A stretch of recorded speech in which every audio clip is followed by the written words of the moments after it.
al dueño, ¿verdad? Entonces, veamos ahí, por favor.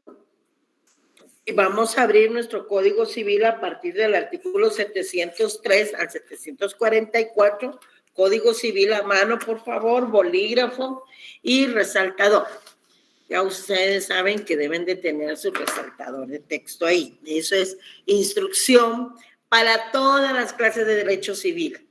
Código Civil también, ¿verdad? Porque si no pueden leer su Código Civil, entonces se les complica la situación para entenderlo. Como aquel que va manejando y dice que recibe clases y que me dijo que no podía leer el Código Civil porque iba manejando. Imagínense qué terrible eso.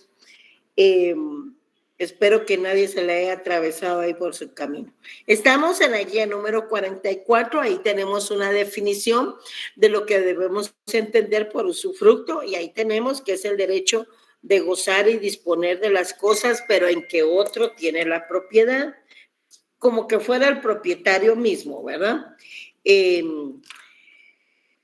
Pero con la obligación de conservar la sustancia porque tiene que devolver ese bien, ¿verdad? Solo va a disfrutar de lo que produce por un tiempo, pero tiene la obligación de entregar y devolver ese bien a su propietario.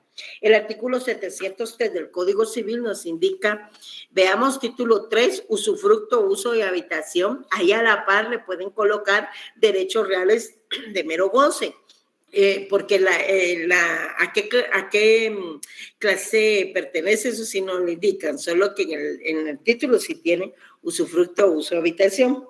Derecho y obligaciones del usufructuario, capítulo 1, extensión del usufructo, ¿vean?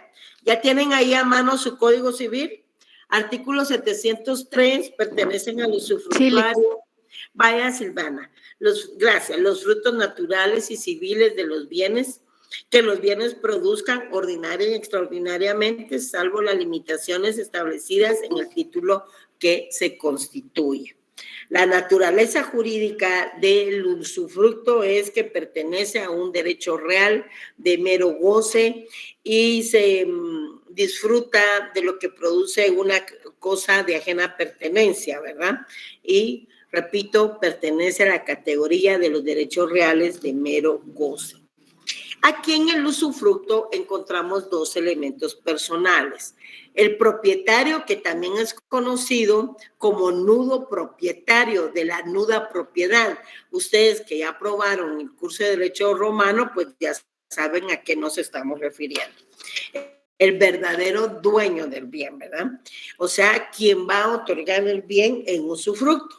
Y el usufructuario, que es la persona que goza de derecho, ¿verdad? Goza del beneficio.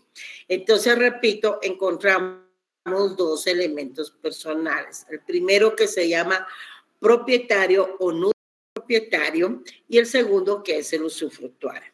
El usufructo tiene la característica que se constituye por medio de contrato o por acto de última voluntad. Ya sabemos, porque lo hemos dicho en repetidas ocasiones, que los actos de última voluntad se refieren al testamento y a la donación por causa de muerte.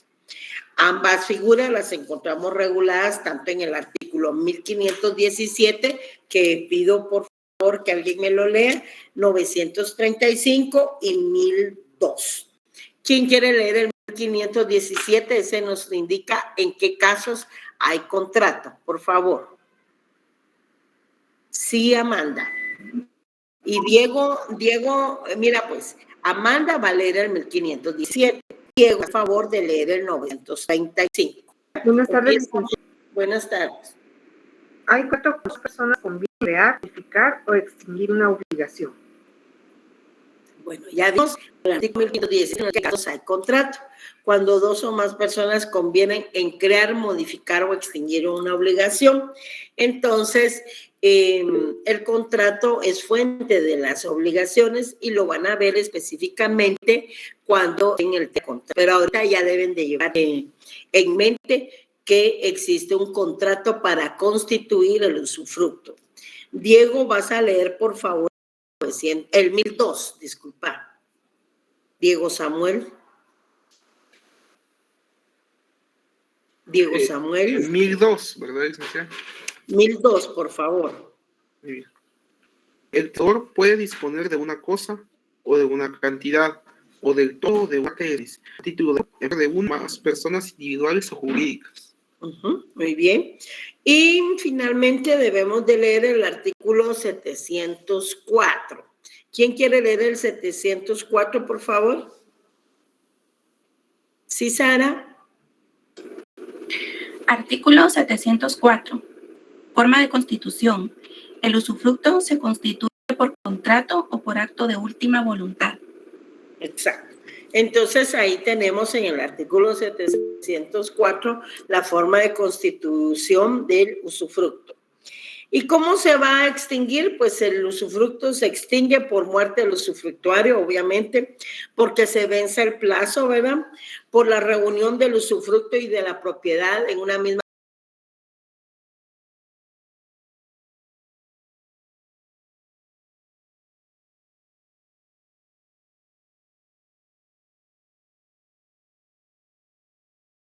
persona, es decir, el usufructuario puede comprar o adquirir el bien sobre el cual estaba constituido el usufructo y entonces se reúne en una misma persona, ¿verdad? El usufructo con la propiedad.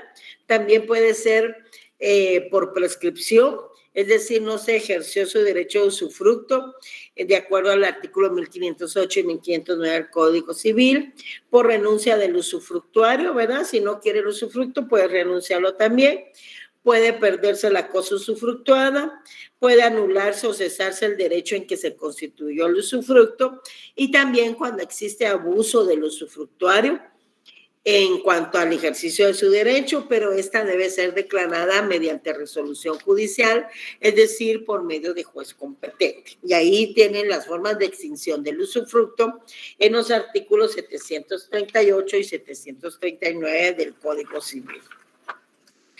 Bien, ¿y cuáles son entonces esos principales derechos y principales obligaciones que tiene el nudo propietario?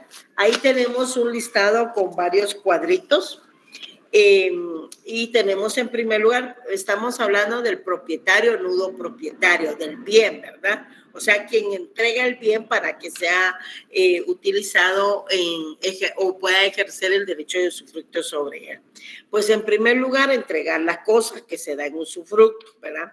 Si es oneroso, pues pagar los impuestos fiscales que graban la cosa o bien, debe garantizarse el uso pacífico de la cosa y hacer las reparaciones extraordinarias del bien. Al propietario, el nudo propietario le pertenecen los frutos pendientes al tiempo de extinguirse el usufructo y si no presta garantía el usufructuario, pues podrá exigir que los inmuebles se pongan en administración y que los muebles se vendan, ¿verdad? Así como retener los bienes del usufructo mientras el usufructuario no preste garantía. Si sus derechos son perturbados por un tercero, es decir, estamos hablando ahorita solo del nudo propietario, está obligado a ponerlo en conocimiento de aquel, o sea, del usufructuario, y si no lo hace, es responsable de los daños y perjuicios que vaya ocasionando. Los gastos, costas y condenas de los pleitos sostenidos con motivo del usufructo son por su cuenta si es a título oneroso, ¿verdad? Luego tenemos en la guía 46 con la 47, ahí tenemos los principales derechos y obligaciones, pero del usufructuario, ya no del nudo propietario que acabamos de ver. Pues en primer lugar debe tomar la cosa en el estado que se encuentre previo inventario. Debe responder de las cosas muebles que se gastan o deterioran. Y si comprende cosas consumibles, está obligado a restituirlas en igual cantidad, calidad y especie. Si es gratuito, debe pagar los impuestos fiscales que gravitan la cosa. Debe también el usufructuario garantizar el buen uso de su derecho a satisfacción del propietario y debe hacer las reparaciones ordinarias para la conservación del bien. Debe también, tiene la obligación de dar aviso al propietario de las reparaciones, pero extraordinarias que necesite el bien. Al usufructuario le pertenecen todos los frutos naturales pendientes al tiempo de comenzar el usufructo. Al finalizar le corresponden al nudo propietario, que lo vimos, ¿verdad? Los frutos civiles le pertenecen por día a día al usufructuario, y cuando es de cosas muebles, ya vamos a entrar a ver la clasificación del usufructo. Pues si se trata de cosas muebles que se gastan y deterioran lentamente con el uso, tiene derecho a servirse de ellas según la naturaleza y destino, y al final no está obligado a restituirlas. Debe responder solamente de las pérdidas o deterioros que provengan del dolo o culpa. Y si es un usufructo de una heredad, se extiende hasta sus bosques y arboledas. Deben conservarse y reponer los árboles que derriben, ¿verdad? Luego tenemos en la guía número 47 la continuación de los principales derechos y obligaciones al que está sometido el usufructuario, o sea, la continuación de la guía número 46. En la guía número 47 tenemos entonces que el usufructuario puede gozar del aumento que sobrevenga por accesión. Se recuerdan que en la accesión tenemos que se amplía el dominio o por lo que se produzca o bien por lo que se incorpore. De ahí que tenemos dos clases de accesión, una discreta y una continua, ¿verdad?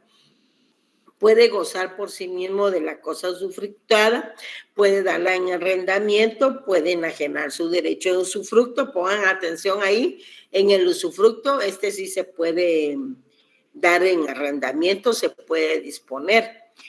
No tiene derecho a que se le abonen las mejoras que hicieran en la cosa usufructuada, y en cuanto a las mejoras separables sin detrimento de las cosas, podrá llevárselas si el propietario no le abonare su valor. No puede constituir servidumbres, ya vamos a ir con el siguiente tema, perpetuas. Las que se constituyan van a cesar en el momento en que termine el usufructo. No puede entrar en posesión de las cosas sin haber realizado o haber hecho inventario previamente de los muebles y descripción de los inmuebles con citación del propietario, y estos gastos serán a su cargo. O sea, ¿a cargo de quién? Del usufructuario. Está obligado a dar garantía. Los gastos y costas y condenas de los pleitos sostenidos con motivo del usufructo son por su cuenta, si es a título gratuito.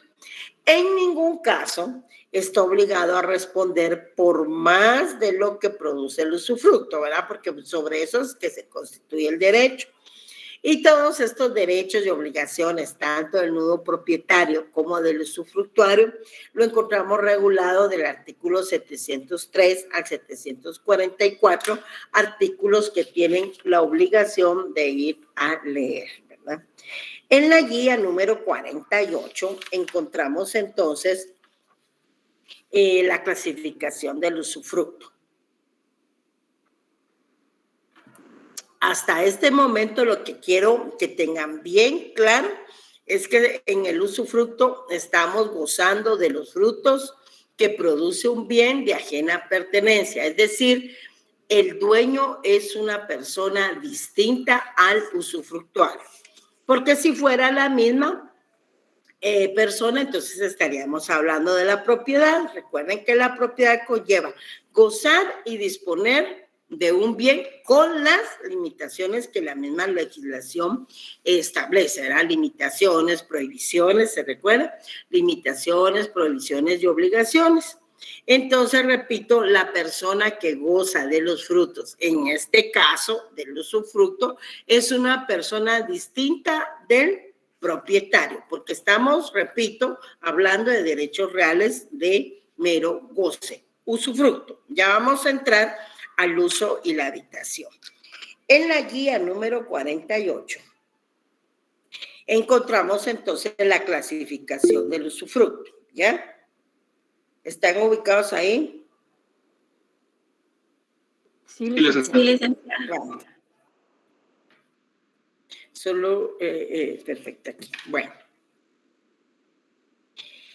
Entonces, veamos. Y el código, ¿verdad? Vamos a empezar con la clasificación del usufructo.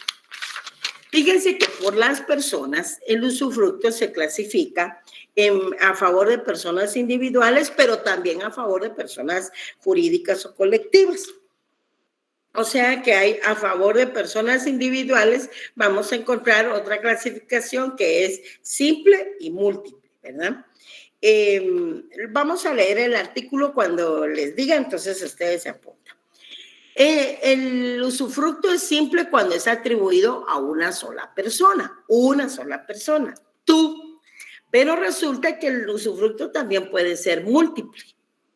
Y es múltiple cuando es atribuido a varias personas, pero resulta que ese a la vez puede ser simultáneo, es decir, cuando gozan de ese derecho Roxana, Amanda y Sara. Bueno, ese es un usufructo múltiple, ¿verdad?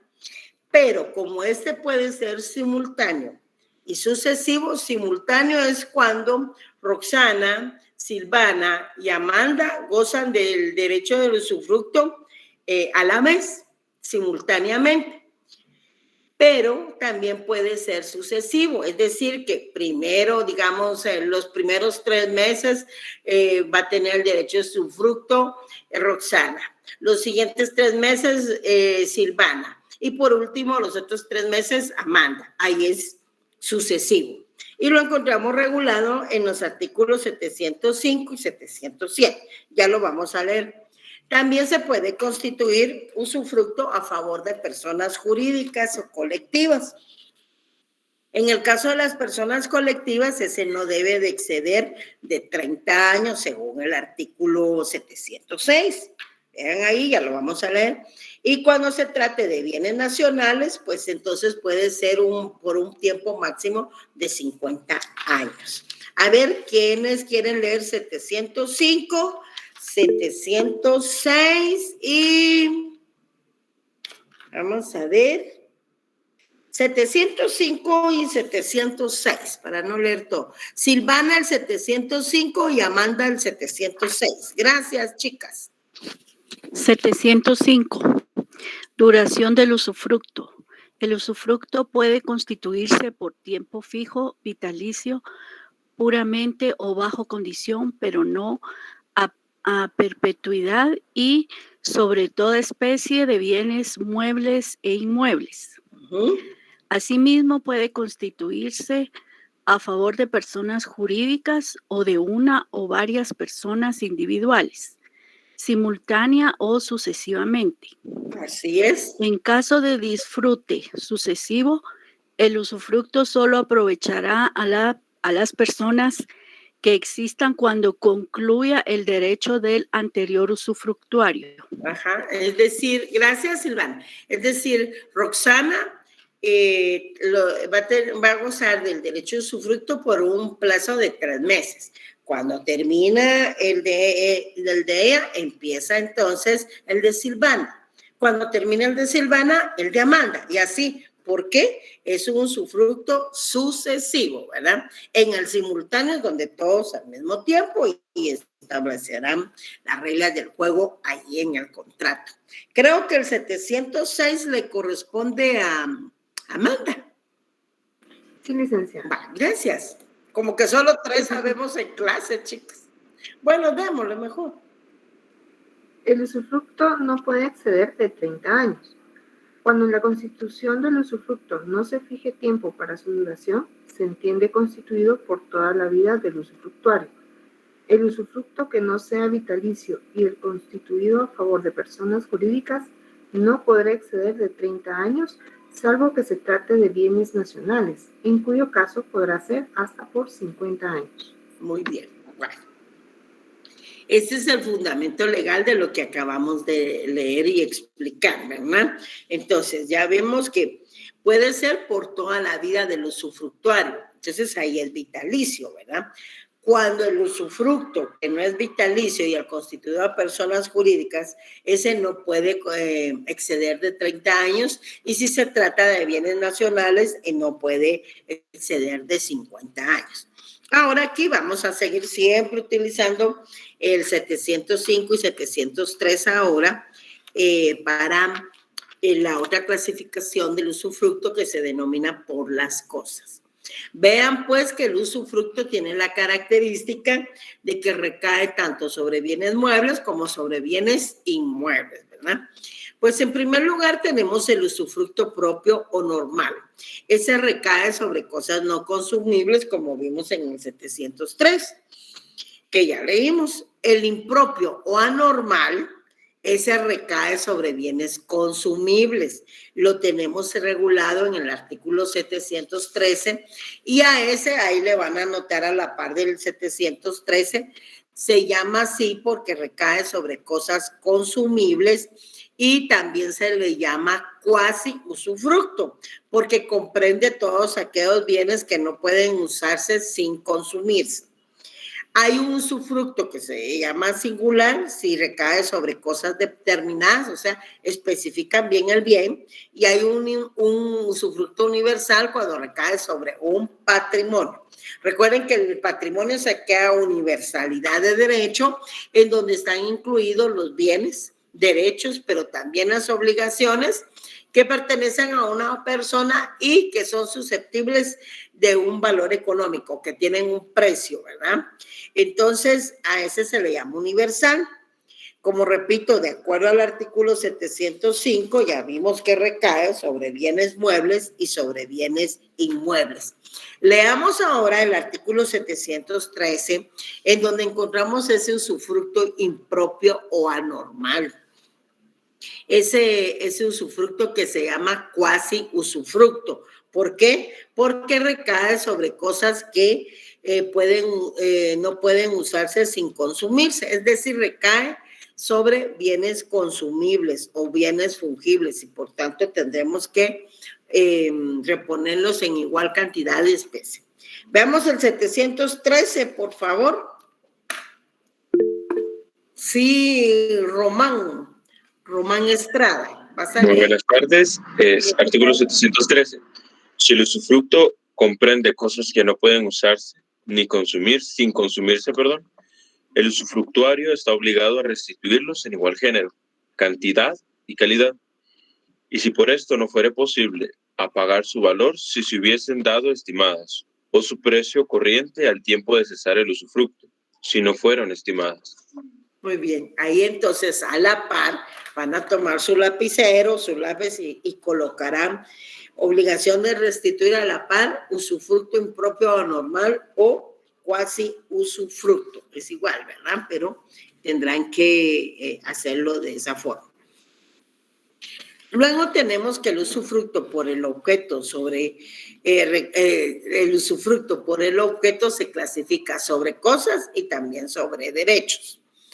Hemos visto en el artículo 703 que recae sobre bienes muebles y sobre bienes inmuebles y que eso lo complementamos con el artículo 705, ¿verdad? En el 715 encontramos sobre el fundamento de que podemos gozar del usufructo sobre los derechos y ahí regula que el usufructuario puede gozar del aumento que sobrevenga por accesión, ¿verdad? A la cosa usufructuada, de las servidumbres y en general de todos los derechos que gozaría el propietario. Por su origen, pues el usufructo es legal si se origina por la ley y voluntaria si se origina por contrato o disposición de última voluntad. Tenemos claro que ya la disposición de última voluntad incluye el testamento y la donación por causa de muerte, tal como lo regula el artículo 704 que ya hemos leído. Por su duración, pues el usufructo se constituye por tiempo fijo. Hemos leído esa disposición precisamente en el 705, primera parte, que me hicieron favor de leer, y el 706, ¿verdad? Por tiempo fijo o plazo, ¿verdad? Puede ser vitalicio, pero vitalicio por la vida, por el tiempo de vida que tenga el usufructuario, no el propietario, porque si no se desligó de su bien, pero no a perpetuidad, ¿verdad? Cuando no se fije tiempo para su duración, se entiende constituido por toda la vida del usufructuario, o sea, de quien va a gozar el beneficio. El usufructo que no sea vitalicio y el constituido a favor de personas jurídicas no podrá exceder de 30 años. Los bienes nacionales podrán ser hasta por 50 años. Y como les repito, ya lo hemos leído en los artículos 705 y 706, que ustedes me han ayudado a leer. Ahora creo que ya somos 5 los que estamos en clase. Ahora tenemos en la guía 49, ya para ir finalizando, otros derechos reales de mero goce.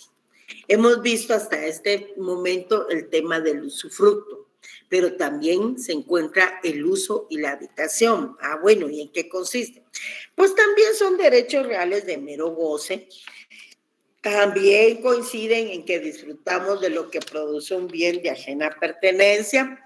Ese bien lo debemos, en primer lugar, el propietario o nudo propietario nos lo debe de entregar si somos los beneficiarios. Tenemos derecho a disfrutar de ese bien, pero hay que devolverlo, ¿verdad? No olvidemos que la propiedad la tiene otra persona, ¿verdad? Otra persona. Bueno, estos los encontramos regulados a partir del artículo 745. Repito, ese capítulo tercero se denomina uso y habitación. A la par le colocan derechos reales de mero goce, uso y habitación. Bueno, ¿y en qué consiste? Pues vean, cuando hablamos del uso, el uso da derecho de servirse de cosa ajena o de aprovecharse de los frutos de ella, o sea, de ese bien ajeno, pero tiene esta limitación. En cuanto basten para sus necesidades y las de su familia. Eso no estaba en el usufructo. Esta limitación ya aparece entonces con el uso. Ahí lo tenemos en el artículo 745. Ojo, volvamos a leer ese 745. Aquí, como habla del uso, encontramos al usuario, que es el beneficiario, y al nudo propietario. ¿Quién me ayuda a leer el 745, por favor? Sí, artículo Carla, 745. Permitime, Carla levantó aquí la mano. Perdón. Sí, va, gracias, Silvana. Carla, tú levantaste la mano, yo leí Carla, pero no sé. Sí, licenciada. Bueno, muchas gracias. Ya somos como 6 los que estamos en clase. Alguien por ahí también levantó la mano, me va a hacer el favor de leer el 746, pero después, ahorita Carla nos hace el favor. Andrés, me vas a leer el 746 cuando te avise, ¿oíste? Mientras prepárate. Vamos, Carla, por favor, 745. Muy bien, licenciada. Artículo 745. Contenido del uso. El uso da derecho de servirse de cosa ajena o de aprovecharse de los frutos de ella, en cuanto basten para las necesidades del usuario y de las de su familia. Las de su familia. Miren, siempre es un derecho real de mero goce. Siempre coincide con el usufructo en el sentido que vamos a gozar de los frutos que pertenecen a un bien de ajena pertenencia. Pero aquí hay una limitación. Y la limitación es que se aprovechen en cuanto basten para las necesidades del usuario y su respectiva familia, ¿verdad? Vamos ahora con el derecho de habitación. Por aquí ya había... Sí, soy yo. Bueno, gracias, Andrés, perdóname, no me había acordado. Muy bien. Muy bien, no tenga pena. Bueno. Vamos con el otro. Contenido.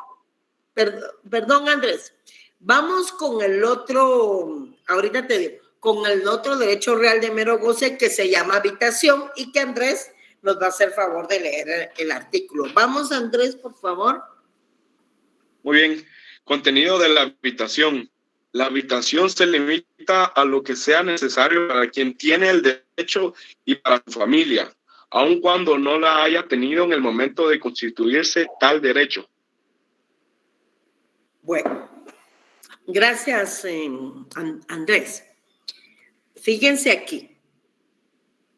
La ley se está refiriendo a otro derecho real de mero goce que se llama habitación. Esto no me lo confundan con el elemento de la propiedad horizontal, ¿ya? Allá la habitación es un elemento de la propiedad horizontal. La habitación es un solo aposento en un mismo plano horizontal, precisamente, el espacio que ocupa, ¿verdad? Pero también existe la habitación como derecho real de mero goce, y a eso se refiere este artículo 746. ¿Qué nos indica? Que la habitación se limita, dice, ¿verdad?, a lo que sea necesario para quien tiene el derecho, o sea, el habitacionista, y para él y para su familia, aunque en el momento de que se constituya no la tenga, pero sí la tiene que tener, ¿verdad? Por supuesto. Lo que pasa es que la ley le permite que en el momento de su constitución pueda ser que no tenga su familia, pero el objetivo es ese.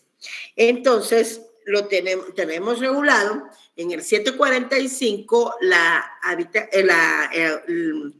el uso, y en el 746 la habitación.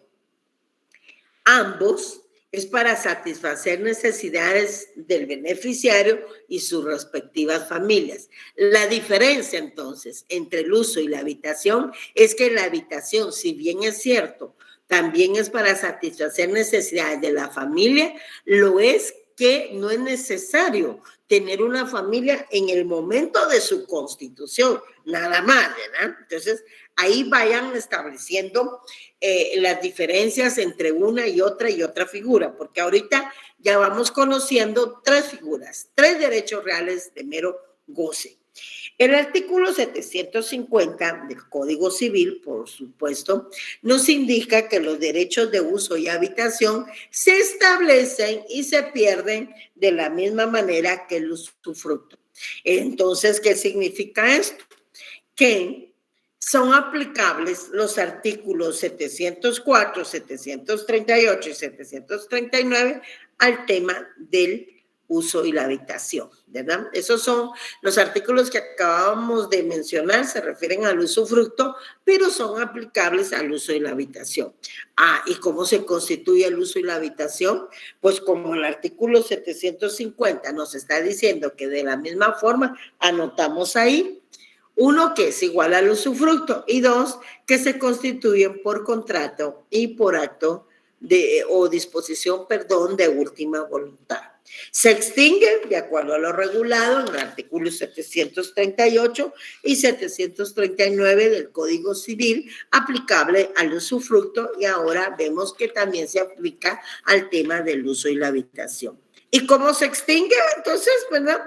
Ahí repito, 738 y 739, por muerte del usufructorio o del usuario o habitacionista, por vencimiento del plazo, por la reunión del usuario o del habitacionista en la propiedad en una misma persona, por prescripción, por renuncia del usufructuario, por la pérdida de la cosa usufructuada, por la anulación o cesación del derecho del que constituyó el usufructo, por el abuso de que el usufructuario haga su derecho, pero ya sabemos que debe ser declarado mediante resolución judicial dictada por juez competente.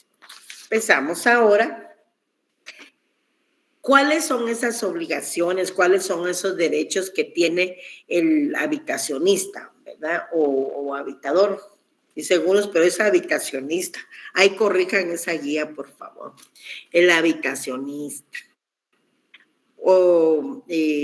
Los tenemos regulados del artículo 745 al 751 del Código Civil.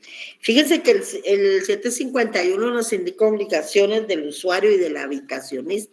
Háganme favor de corregir esa guía, porque yo coloqué en la 50 usuario y del habitador, ¿verdad? Entonces pongamos habitacionista. Bueno, pues en primer lugar, tanto el usuario como el habitacionista tienen derecho de servirse la cosa o bien. Ya sabemos que esa cosa o ese bien pertenece a otra persona. Tiene derecho de aprovecharse los frutos en cuanto basten a sus necesidades y las de su familia, ¿verdad? Pueden utilizar para vivir, en el caso de la habitación, las piezas de la casa necesarias para él y su familia en la habitación. Es diferente al arrendamiento porque en el arrendamiento pagamos por ese uso. Aquí no, es un derecho real de mero goce, ¿verdad? Entonces, luego está que carece tanto el usuario como el habitacionista de poderes de disposición sobre el derecho de habitación y de uso. Porque si se recuerdan, en el usufructo, ese sí lo puedes vender, lo puedes ceder, lo puedes transmitir, lo puedes grabar. Aquí no. Entonces, a otra cuestión a que están obligados aquí en el uso y la habitación, pero allá también están obligados a prestar garantía. Están obligados a hacer el pago de las reparaciones ordinarias, es decir, los bienes se deterioran por el uso, ¿verdad? Entonces, esa reparación debe ser. Deben hacer los gastos de cultivos y pagar las contribuciones y pueden cuidar y conservar la cosa entregada. Deben también utilizar adecuadamente los bienes y los derechos de uso y habitación, esos no se pueden enajenar, ni grabar, ni arrendar. En cambio, en el usufructo sí, ¿verdad? El usufructo sí podían hacerlo porque lo tenemos regulado en el artículo 716. Primero veamos el 748, fíjense pues. Los derechos de uso y habitación, esos no se pueden enajenar, ni grabar, ni arrendar. Pero veamos el 116, que se refiere al usufructo. El usufructuario puede gozar por sí mismo de la cosa usufructuada, puede arrendarla a otro y enajenar su derecho de usufructo, salvo lo dispuesto en el artículo 708, que es el fraude de acreedores, pero todos los contratos que como tal el usufructuario celebre terminarán al finalizar el usufructo. Entonces, esa es otra diferencia. No debe de abusar si debe restituirse el bien en buen estado, ¿verdad? Y si toman todos los frutos o ocupan toda la casa, estarán obligados a hacer los gastos de cultivo o de reparaciones ordinarias y pagar las contribuciones. Si solo tomas solo una parte de los frutos u ocupas solo una parte de la casa, debes de contribuir proporcionalmente a los gastos. Debe hacerse formal inventario, además de la garantía, y no deben olvidar que de conformidad con el artículo 750, los derechos de uso y habitación se establecen de la misma forma, se establecen y se pierden de la misma forma que el usufructo. Eso es algo que deben de tomar en cuenta. Ahora bien, y entonces, ¿qué diferencias hay entre usufructo, uso y habitación? Ya vamos a ver la servidumbre. Resulta que en el uso y la habitación existe una limitación a ese derecho. En el usufructo no. Acabamos de ver entonces que en el usufructo, de acuerdo al artículo 716, puedes arrendar, vender, ceder, puedes disponer libremente de ese derecho de usufructo. En cambio, en el uso y la habitación no. En el uso y la habitación, de acuerdo a la ley, tenemos entonces una limitación y esto significa que legalmente se constituye el derecho de uso y habitación para satisfacer las necesidades del usuario y del habitacionista lo que no sucede en el usufructo. Los derechos de uso y habitación son intransmisibles. Ese no lo puedes vender, no lo puedes ceder, ni lo puedes grabar como si sucede en el usufructo. Y el uso constituye un usufructo parcial o restringido, dado que se faculta al usuario para percibir algunos frutos, y el usufructo ya hemos visto que es ilimitado. La habitación recae únicamente sobre bienes inmuebles. El usufructo, al igual que el uso, sobre bienes muebles e inmuebles, ¿verdad? Aplica para los dos. Pero la habitación solo para bienes inmuebles y que deben ser habitables. Muy bien. ¿Hay alguna duda sobre este tema que acabamos de explicar? Aquí puedo ver bien para darles el uso de la palabra. Sí, es parecido a cuando ya dije, Armando, que no es igual al alquiler o a la renta, porque cuando tú tienes un contrato de arrendamiento, estás pagando por ese servicio. Aquí no estás pagando. Claro que debes de contribuir a los gastos, pero no pagas por un servicio. En el arrendamiento pagas por un servicio de utilización del bien inmueble, ¿verdad? Aquí no. Por eso se llama derechos reales de mero goce, ¿ya? ¿Alguna otra pregunta? No así pregunten, no. No sé, o queda claro. Ustedes dirán. ¿Qué pasó? Por favor, no leí. ¿Qué pasó? Habla mejor, porque habla. José Rodolfo, habla. ¿Qué pasó? ¿Se me puede dar un ejemplo de reparaciones extraordinarias sobre el bien? Ajá. Esas extraordinarias no se originan del uso continuo del bien. Digamos, el inodoro, ese se descompone porque bajas continuamente la palanca, está al servicio de una familia, ese es un ordinario, ¿verdad? Por el uso continuo del bien. Pero una extraordinaria es que, por ejemplo, quieres cambiar la regadera y ahí quieres colocar una tina, ¿verdad? Ese es extraordinario. Claro, tienes que indicárselo y solicitarle autorización al dueño para poderla realizar. Eso es. ¿Alguien más? Quisiera que leyéramos el artículo 1880, solo para que tengan una idea de lo que es el arrendamiento. Yo creo que ahí está.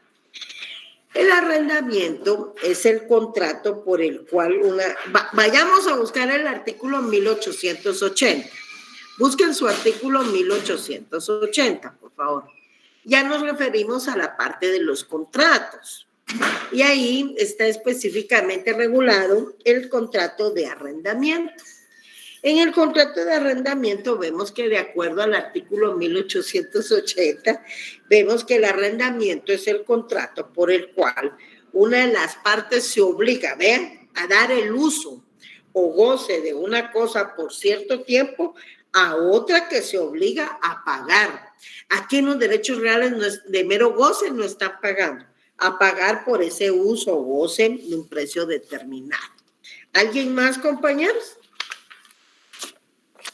¿Qué pasó? No se duerman. Están almorzando, tal vez, ¿no? ¿No? ¿Me hablan ahí? Todo claro, licenciada. Bueno, gracias. Licenciada, todo claro. Vaya, muy bien. Entonces, vean, voy a hacer un anuncio y ya vamos a empezar. Por lo menos voy a dar el título del otro derecho real de mero goce, que era servidumbre. Miren, pues. Han enviado un mensaje, eso es lo que estaba enviando aquí. Estaba viendo que en el chat de profesores, espérenme.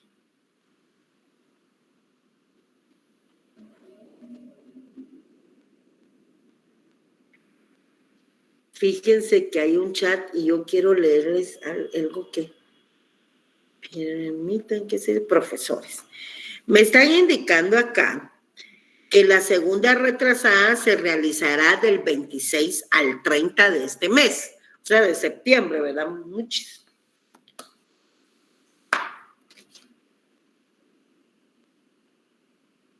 del 26 al 30, permítame.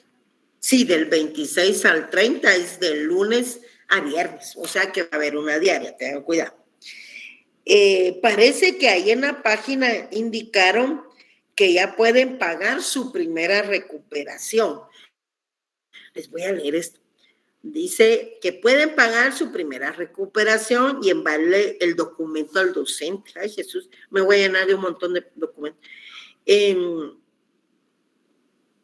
Y las notas yo se las envié al Classroom. Ahí en un mismo, fue aquella vez que se volvió un alboroto porque todos decían que era el primer parcial. Fíjense a qué nivel, digamos. Entonces, ahí están las notas. De todas maneras, yo las voy a volver a reenviar más tarde, hasta la noche, ¿verdad? Pero las notas ya se las envié al chat que tenemos de Derecho Civil. Así es que las notas hace tiempo que las tenemos. Tienen que proceder y si no nos han dado notas de otro curso, pues tal vez abocarse con el profesor, chicos, porque ahí sí no sé, yo sí se las mandé. Se recuerdan que van juntas, jornada nocturna y jornada vespertina, y que son provisionales porque no han aperturado como, no sé, como van como por turnos para que vayamos subiendo las notas oficialmente, pero ahí creo que hay problema. El contenido para la segunda retrasada es todo el programa, ¿de acuerdo? Porque en la primera recuperación, evalué más sobre la parte. Ya les dieron notas en todos los cursos, dice Ashley. En el primer examen de recuperación evalué como el final, digamos, un 80% fue sobre el examen final o los temas finales y un 20% sobre lo anterior. De acuerdo al reglamento debe evaluarse todo y en esta segunda oportunidad voy a evaluar todo el contenido, ¿de acuerdo? Bueno, entonces más a la noche cuando salga de mis clases les voy a volver a enviar porque ahí están en el chat, hace tiempos que mandé esas notas. Unos dicen que sí, otros dicen que no. Me imagino que los que dicen que no es porque ni siquiera ven el chat y nunca sé. Bueno, dicen que el ICEX España, eso sí no sé, porque yo no me meto en los cursos de otros, ¿verdad, muchachos? Yo tengo que ver el mío. Nuestro siguiente tema, y ahí lo voy a dejar, y altamente agradecido con ustedes por la reunión, pues esta que hemos tenido, es la servidumbre. Y empiezo con el moquillo. La servidumbre, compañeros, también es un derecho real de mero goce. De hecho, los derechos reales de mero goce limitan un poco la propiedad, ¿verdad? Porque tú, digamos, eres dueño, pensemos en una habitación, eres dueño de todo este departamento, pero le vas a dar a tus hijos 2 cuartitos ahí, porque resulta que ya van a ser próximamente un bebé, y entonces ahí los vas a tener. Constituís un derecho real de mero goce que se llama habitación, ¿verdad? Entonces, y eso es lo necesario, ¿para quién? Para el habitacionista y su familia, ahí. Entonces, de alguna manera limita tu derecho de propiedad. ¿Por qué? Porque tú como propietario de ese departamento, obviamente no los vas a poder utilizar. Se va a celebrar por medio de un contrato o como les repito, va a haber un plazo determinado, un tiempo señalado, las condiciones, etcétera, ¿verdad? Pero eso provoca que a ti como propietario del bien, pues vas a tener alguna limitación. Bueno, entonces aquí Ashley está haciendo el comentario. Aquí en la sección J ya todos tienen sus notas de la primera retrasada. Bueno.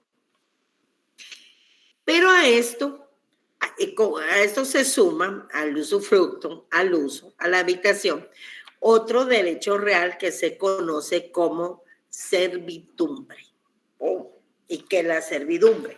La servidumbre la vamos a encontrar regulada del artículo 752 al 821. ¿Y qué es una servidumbre? Bueno, además de ser un derecho real de mero goce de esa categoría, pues fíjense que en este derecho real, conocido como servidumbre, lo que se hace es que se constituye un gravamen sobre un predio para la utilización de otro predio. Ya vamos a leer. Por lo menos esto vamos a leer, por lo menos la guía 52. Tenemos una definición en nuestra guía número 52 que complementamos con el artículo 752, en donde ahí nos indica claramente en qué consiste. Veamos esa definición. Es un derecho real perteneciente al dueño de un fondo, o sea, de una propiedad, de un inmueble, de una heredad, sobre otro, de un fondo sobre otro fondo, por el cual se puede exigir del dueño de este que sufra la utilización de su fondo de algún modo o se abstenga de ejercer ciertas facultades inherentes a la propiedad. Ahora lo traducimos a la ley, porque esa es una definición doctrinaria que da el maestro Spincánovas.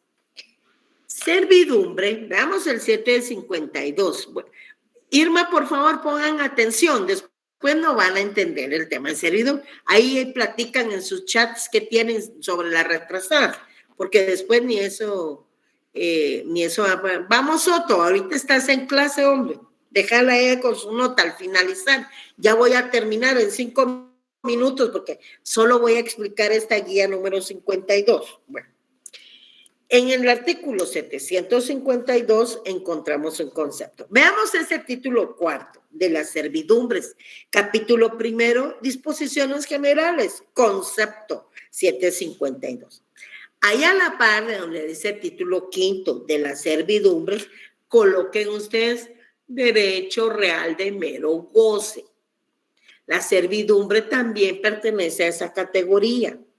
La servidumbre también recae únicamente sobre bienes inmuebles. Y ahorita vamos a ver por qué. Vean, servidumbre es el gravamen impuesto sobre un predio. La definición doctrinal dice fondo, ¿verdad? Es igual, finca, heredad, inmueble. Entonces, se impone un gravamen a un predio para uso de otro predio que es de distinto dueño o para utilidad pública o comunal. Vamos a ver, por ejemplo, que hay servidumbres de paso, ¿verdad? De conducción de energía eléctrica, etcétera, porque el beneficio es público, el beneficio es comunal.